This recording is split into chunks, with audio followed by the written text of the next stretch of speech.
My name is Madison Higgins, and this is my place in Canadian history. My story begins in 1920s in Ireland.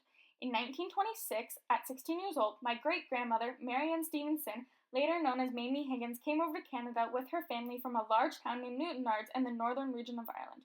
My great-grandmother and her family came over due to the numerous job opportunities in Canada. In 1928, my great-grandfather, William Henry Higgins, came over to Canada as well, but from Sligo, which is a large city on the western coast of Ireland. He came over at the age of 19 by himself to help his family back in Ireland after his father died at 59 years old. They came over by boat, which took about a week to arrive in Canada. Although both of them lived in Ireland only 137 kilometers apart, they met at Calvary Church in Toronto. This leads to the historical perspective of my great-grandparents and other Irish people coming over from Ireland.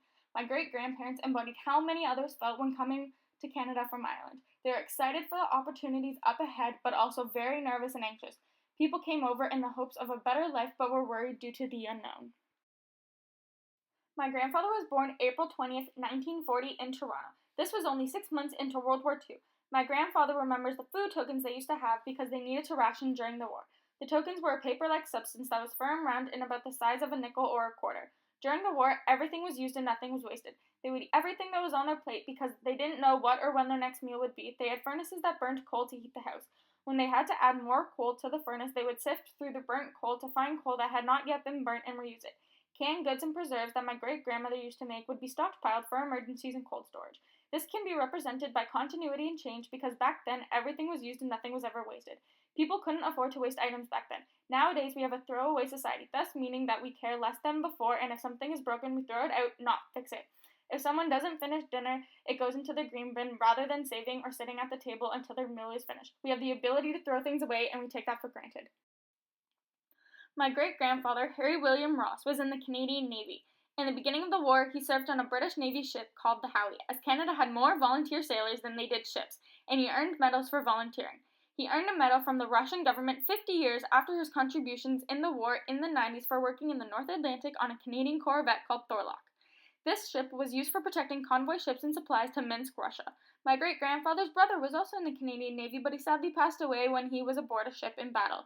This relates to historical significance due to the Canadian Navy's men who worked impeccably hard to protect the ships and supplies that were headed toward the Allied territory in sinking ships or submarines of the Axis powers. It also connects to how many men were not recognized until well after their relentless efforts in the war. My great-grandmother, Margaret Cobb, came over to Canada from Scotland. She came over with her parents and older brother. She later had a younger sister who was born a year or two after they arrived in Canada. My great-grandmother was engaged to another man, but she broke off their engagement when she met my great-grandfather. She did not talk about it as it was not something she was extremely proud of. My great-grandparents met during the summer through their parents. They each had summer cottages in Innisfil on Lake Simcoe that were near each other. They met and dated for a very short amount of time before they got married. The primary source evidence from this is their wedding photos.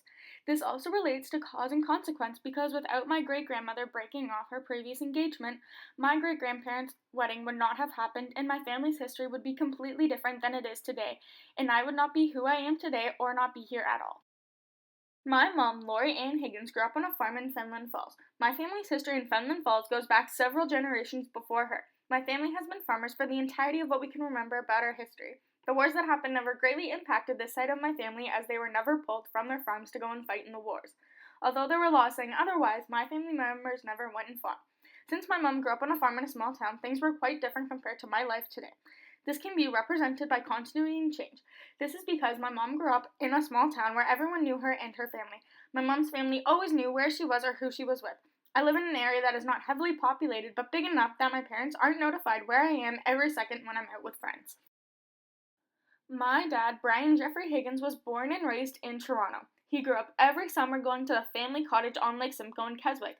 My great-grandfather had actually built the family cottage he grew up in with the help of the construction company he worked for. My grandparents live on Lake Simcoe just down the road from the old cottage. My dad, having grown up on the lake, led him to become a swim instructor and a lifeguard, which has now been passed down to my sister and I. This relates to cause and consequence because both my sister and I are extremely comfortable in and around the water, and I enjoy being able to have fun in the water. This is all due to my dad being comfortable in the water when he was a kid, and him taking my sister and I to swimming lessons when we were little.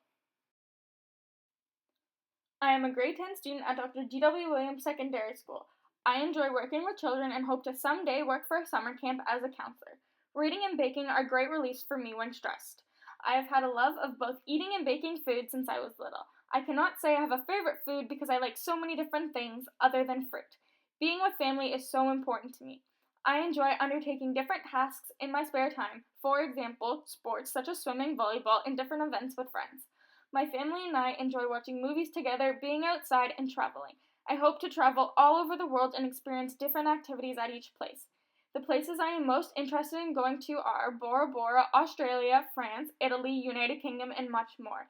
In the future, I hope to be accepted into a university program for science because of my love for science and math, and the hopes of one day working in the medical field.